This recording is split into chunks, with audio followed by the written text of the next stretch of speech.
बहुत बहुत धन्यवाद। अपने आप में एक अलग किस्म के इस फंक्शन में हम सब के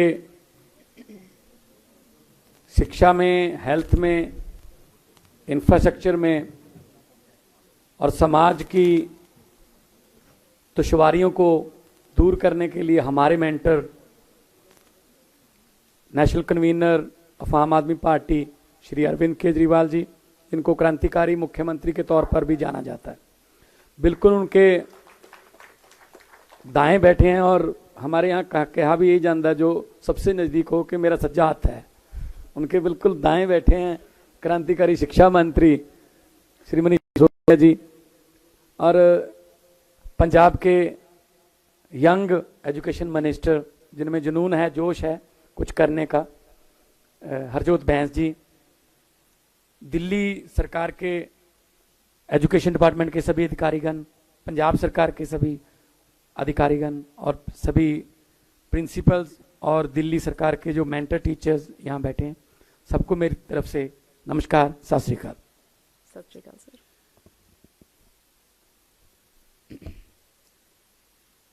हिसार जिले के एक गांव में, शिवानी गांव में एक लड़का पैदा हुआ, एक घर में, आम नॉर्मल घर में। पढ़ने का बहुत जुनूनी था, साथ साथ में गरीबों की हेल्प करने का भी जुनून था। आमतौर पे पेरेंट्स का होता है कि मेरा बच्चा बड़ा होकर अफसर बने, तो अफसरी के एग्ज़ाम दिए, उसका रिजल्ट आने में थोड़ा टाइम लगता है, यूपीएससी का रिजल्ट आने में। तो इन द मीन टाइम जो जुनून गरीबों की झुग्गी झोपड़ियों में जाके गरीबी को बहुत नज़दीक से देखने का, वो पूरा करने का फैसला किया। In the meantime result आ गया, वो चुने गए, आईआरएस ऑफिसर के तौर पे चुने गए। अब घर पे नहीं थे, रिजल्ट तो आ गया लेकिन खुद वो घर पे नहीं थे, तो रिश्तेदारों से इधर उधर से पूछा गया कहाँ हैं, तो लगभग महीने से ज़्यादा लग गया उनको ये बताने के लिए तुम अफसर बन चुके हो, घर आ जाओ। That was Arvind Kejriwal. Mother Teresa के जो उनके गरीबों के जो कैंप होते थे उनमें जाके सेवा करने में लग गए। उसके बाद अफसर तो बन गए, लेकिन दिल में देश में शिक्षा की क्रांति, देश में हेल्थ की क्रांति, देश को नंबर बनाने का जुनून था। इनकम टैक्स कमिश्नर बन गए। इनकम टैक्स ऑफिस का पीएनवी जो है वो भी मतलब बड़ी पोजीशन माना जाता है, बहुत बड़ी पोजीशन माना जाता है। यहाँ इनकम टैक्स के कुछ अफसर भी बैठे होंगे। लेकिन उन्होंने क्या किया, इनकम टैक्स ऑफिस में से इस्तीफा देकर उसी ऑफिस के सामने कुर्सी लगा के सिविल मार्शल बन के बैठ गए। जो भी आता था उनको बोलता कोई पैसे मांगे मुझे बताना। कम से कम एक ऑफिस का तो चौकीदार बन गए ना वो, क्योंकि सारे सब पता था रूल उनको, तो अंदर बैठे वालों को भी पता था बाहर जाके बताएगा ये। तब से शुरू हो गया एक क्रांति का बीज, एक शुरू हो गया। फिर एक एनजीओ बनाई। मुझे कई बार बताया, ये जोड़ी बैठी है जो, कि दोनों एक ही गाड़ी में जाते थे। एक बार गाड़ी पलट भी गई थी, कहीं जा रहे थे कहीं किसी एनजीओ के काम से। उसके बाद एंटी करप्शन जो इन्होंने इंडिया अगेंस्ट करप्शन का मिशन शुरू किया। कारमा बढ़ता गया कारमा इस लेवल तक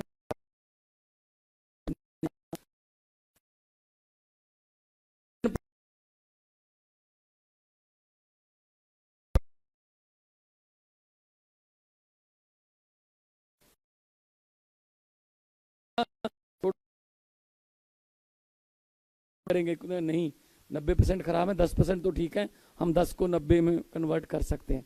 मनीष जी की ड्यूटी लगी, डिसीजन लेते गए। एक बात मैं भी अपने एक्सपीरियंस से कह सकता हूं कि जब भी कोई नई चीज करता है कोई आदमी, पहले उसका विरोध होता है। दुनिया की सबसे पहली रेलगाड़ी और सबसे पहले जहाज का विरोध हुआ था कि ऐसे हवा में कैसे उड़ जाएंगे, ऐसे लोहे की पट्टी पर कैसे चले जाएंगे। पहले विरोध होता है, फिर एक्सेप्ट करते हैं, फिर जेलसी करने लगते हैं, उसका विरोध करने लगते हैं, फिर दोबारा। यही हो रहा है।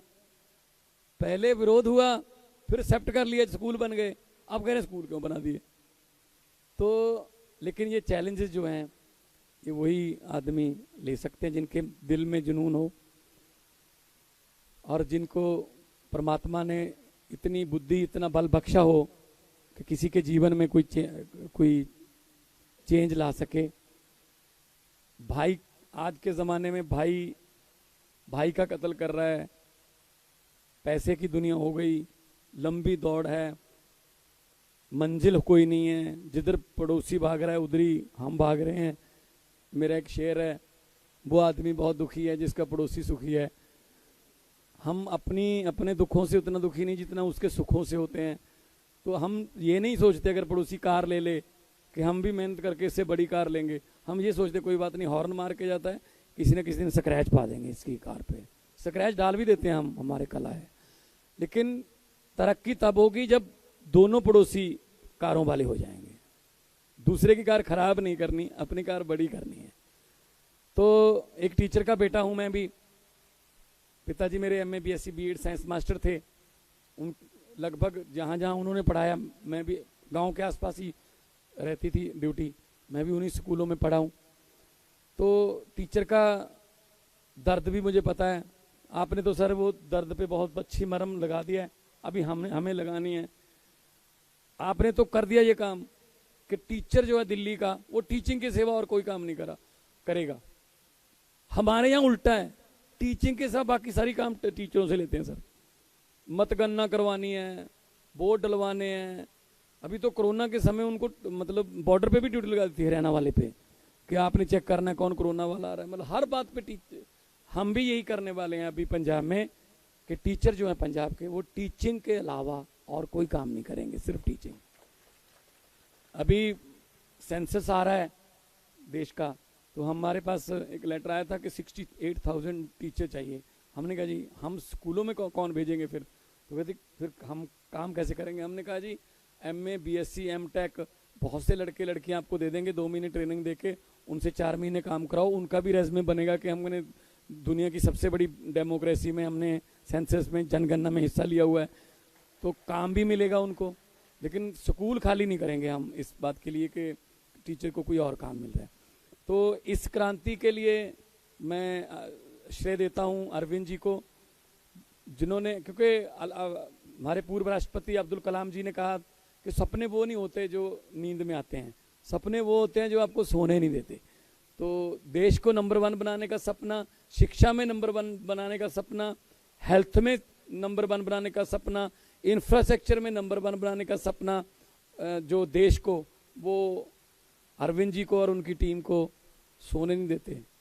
क्योंकि बहुत लेट हैं, 70 साल लेट हैं। सिंगापुर बाद में याद हुआ था, वहाँ से ट्रेनिंग लेके आ रहे हैं।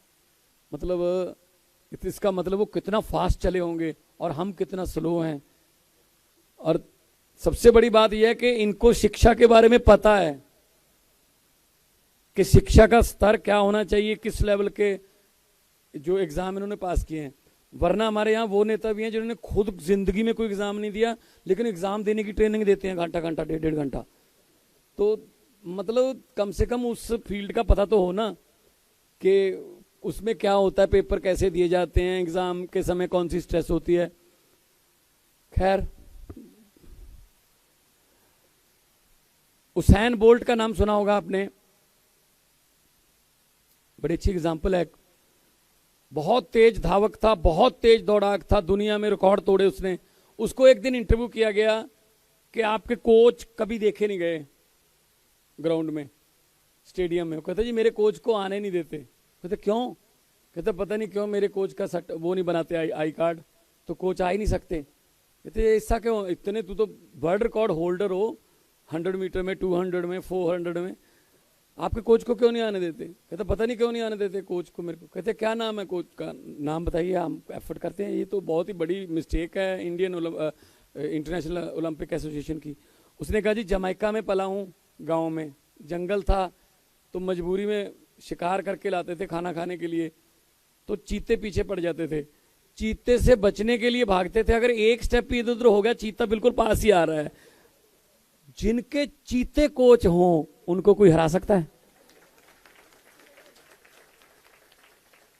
उनको कोई हरा सकता है जिसकी कोचिंग चीते ने दी हो, जिसको मजबूरी में चीते से बचने के लिए भागना है। और पेड़ भी हैं, सब कुछ है, उनको सबको हर्डल्स को पार करना है, तब बच जाओगे। जिंदगी के लिए भागना है। तो मैं भी ऐसे उम्मीद करता हूं कि हमारे जो टीचर्स हैं वो एक ऐसे कोच हों कि वो बच्चों को, मतलब हुसैन बोल्ट भी बनाए हैं, वो बच्चों को, उनमें से कल्पना चावला भी निकले, उनमें से बड़े बड़े साइंटिस्ट, बड़े बड़े डॉक्टर, बड़े बड़े प्लेयर निकले आपके पढ़ाए हुए। और सबसे बड़ी बात यह है, आज मैं अरविंद जी का चेहरा देख रहा हूँ, बहुत खुश नजर आ रहे हैं। ऐसी लाली इनके चेहरे पर तभी आती है कि जब उनका कोई काम हो गया हो, कि मैं दिल से ये चाहता था ये काम हो गया। क्योंकि जब भी कोई पेड़ छांव देने लगता है, छाया देने लगता है, या कोई पेड़ फल, या कोई पौधा फूल देने लगता है, सबसे ज्यादा खुशी उसके मालिक को होती है जिसने वो सींचा होता है। तो आज एक माली के सामने उनके लगाए हुए कितने पेड़ जो हैं वो फल, छांव और फूल जो हैं रंग बिरंगे खिल रहे हैं। तो सर थैंक्स ए लॉट कि आपने हमें ये मौका दिया कि आपने लेट शुरू किया था 2015 में, लेकिन आपने हमें जल्दी शुरू करने का अवसर दिया। और आपने तो ये भी वहाँ मोहल्ला क्लिनिक का जब करने आए थे 27 जनवरी को, तो आपने कहा था कि हमने तो पहले 100 ही बहुत मुश्किल से बनाए थे, लेकिन हमने 5-6 महीने में 500 मोहल्ला क्लिनिक हमने जो है बना रखे हैं। तो क्योंकि यहाँ की जो डिफिकल्टीज थी वो पंजाब में नहीं आएंगी, क्योंकि इनके पास एक्सपीरियंस है कि ऐसा करोगे तो ऐसा हुआ था दिल्ली में, इसलिए हम सीधा वहीं से शुरू करें जैसा ठीक हो गया था। और एक कहावत है, पंजाबी में है, मैं हिंदी में बोल देता हूँ, वही सेम ही है कि एक्सपीरियंस, जैसे अभी बात कर रहे थे कि हमने इनसे सीखा, उन्होंने सिंगापुर से सीखा, पहले सिंगापुर से सीखा, अब उनसे भी सीख रहे हैं। एक्सपीरियंस वो कंगा है, एक्सपीरियंस वो कंगा है जो आदमी को तब मिलता है जब आदमी गंजा हो जाता है। इसलिए सबसे अच्छी बात यह है, कंगा अपने हाथ में तब ले लो जब आपके सर पे बाल हों, दूसरों का एक्सपीरियंस यूज कर लो, दूसरों का एक्सपीरियंस इस्तेमाल करके कंगा जल्दी मिल सकता है आपको, जैसा कि आप आज कर रहे हो, एक दूसरे का एक्सपीरियंस जो है वो शेयर कर रहे हो। नॉलेज शेयरिंग में दिल्ली और पंजाब का हमारा एग्रीमेंट हुआ था, वो यही था, जैसा कि बताया गया कि ऐसे एक्सचेंज प्रोग्राम जो है चलने चाहिए, वोकेशनल ट्रिप्स होने चाहिए, छुट्टियों में आ जाएं, हमारे टीचर यहाँ आ जाएं, आपके वहाँ आ जाएं, और मतलब हमें रिजल्ट चाहिए। जब रिजल्ट आए तो पता चले कि हमारा मुकाबला आपस में ही है कि 99.7% आता है सर, तो हम 99.89 की तरफ जो है हमारा गोल रहेगा। तो जितने भी हमारे प्रिंसिपल्स 36 प्रिंसिपल जो सिंगापुर होके आए हैं, मुझे लगता है कि वो एक एनर्जी से भर के, एक पॉजिटिव एनर्जी से मतलब भरे हुए और जोश के साथ भरे हुए, एज पंजाबीज आर नोन जोशीले, and we are global citizens. एक ही स्टेट है सर पंजाब जिसकी फ्रेंचाइज है। वैनकूवर में भी एक पंजाब है, टोरंटो में एक पंजाब है, एडमिंटन कैलगरी में पंजाब है, सैन फ्रांसिस्को में पंजाब है, न्यूयॉर्क में पंजाब है, मेलबर्न में पंजाब है, सिडनी में पंजाब है, सिंगापुर में भी गुरुद्वारा साहब देखा होगा पंजाब है। तो हम तो जहाँ जाते हैं वहाँ अपना छाप छोड़ते हैं। तो इसलिए पंजाबीज जो हैं वो अपनी हॉस्पिटलिटी के लिए और हार्ड वर्किंग के लिए भी जाने जाते हैं। मुझे उम्मीद है कि ये जो 36 हमारे टीचर गए हैं, इनको कई गुना से मल्टीप्लाई करेंगे अपने बच्चों को सिखाने में, और फ्यूचर में और भी अच्छे ट्रेनिंग जो ट्रिप्स हैं जहाँ भी हमें अच्छा मिलेगा सीखने के लिए। जैसे आपने कहा है कि टीचिंग की बजाय लर्निंग, तो सीखने के लिए कहीं भी जा सकते हैं। तो मैं यही कहूँगा कि ये देश जो है ये रंग बिरंगे फूलों का देश है। गुलदस्ता कभी भी एक रंग का नहीं होता। अगर एक रंग के फूल हैं, गुलदस्ते को 2 दिन से ज़्यादा आप देख नहीं पाओगे। उसको देखते ही इसीलिए हैं क्योंकि उसके रंग बिरंगे फूल हैं, हर फूल का अपना रंग है। लंबे सफ़र को मीलों में मत बांटिए, कौम को कबीलों में मत बांटिए। एक बहता दरिया है मेरा भारत देश, इसको नदियों और झीलों में मत बांटिए। इस देश को नंबर 1 बनाना है, जो सपना है अरविंद जी का और हमारा सबका सपना है। हम उनके सिपाही हैं और जहाँ जहाँ ड्यूटी लगेगी, जिस मोर्चे पर भी ड्यूटी लगेगी, हम काम करते रहेंगे। हम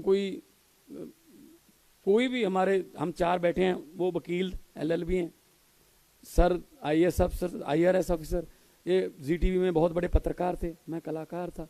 हमें क्या ज़रूरत पड़ गई थी इधर आने की, लेकिन दिल में एक जुनून था कि दुनिया में आते हैं लोग, चले जाते हैं, लेकिन कुछ ना कुछ करके जाएं देश के लिए, किसी की ज़िंदगी बदल दें, तो इससे बड़ा पुण्य कोई नहीं होगा।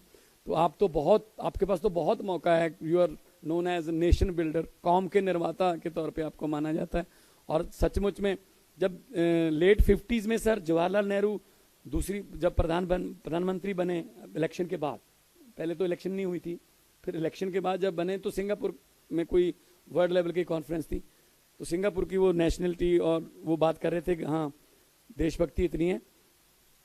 तो जवाहरलाल नेहरू जी ने कहा जी मैंने इतने सड़कें बना दी, इतने पुल बना दिए। तो सिंगापुर के जो किंग थे उन्होंने कहा जी मैंने तो कौम बना दी, बाकी सब कुछ ही अपना खुद बना लेंगे।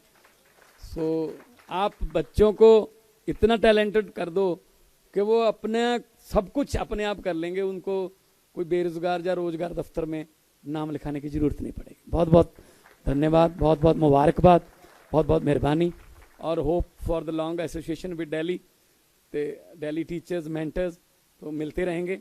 लोगों को अक्सर कहते सुना है जिंदा रहे तो फिर मिलेंगे, लेकिन इस दिल ने कहा है मिलते रहे तो जिंदा रहेंगे। Thank you. हर तरह की खबर सब तो पहला वेखण लई सबसक्राइब करो चैनल कांशी टीवी।